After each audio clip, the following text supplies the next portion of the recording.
vocês agora. Comece bem no fundo e vamos declarar para o Pai: Pai, além de Pai, Tu és meu médico, meu remédio, a minha cura.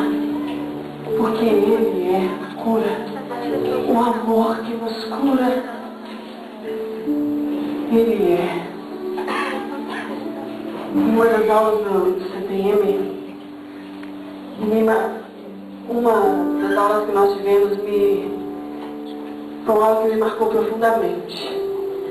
Descobri que Deus, na sua presciência e na sua onisciência, já sabia de todo o nosso caminho de desobediência lá no Éden.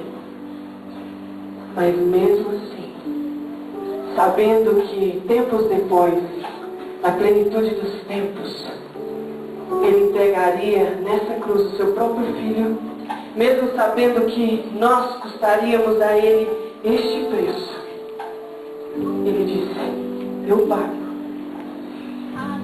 Por Ele eu pago, pelo João eu pago, pela Tainá eu pago, pela Jennifer eu pago. O sangue do meu filho vale, porque eles são filhos. Então eu descobri que Cristo preferiu morrer em uma cruz a viver sem mim, a viver sem você. Que essa verdade também marque a sua vida nessa noite. Que mesmo sabendo que a nossa criação implicaria a morte do seu próprio filho, Ele disse: eu vou criá-los. Eles são meus filhos, filhos. Então lá, creio que eis a cura, creio que és tudo pra mim.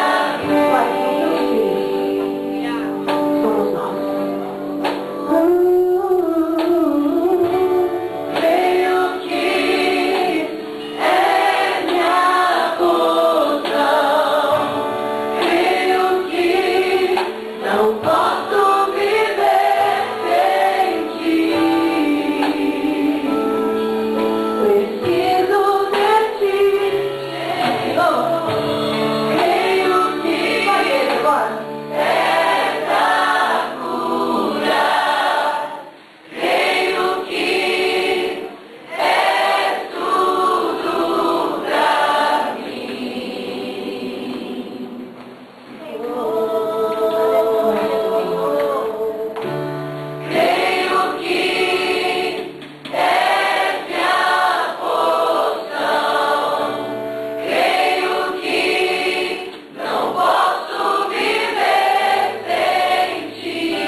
Declarar isso pro seu pai.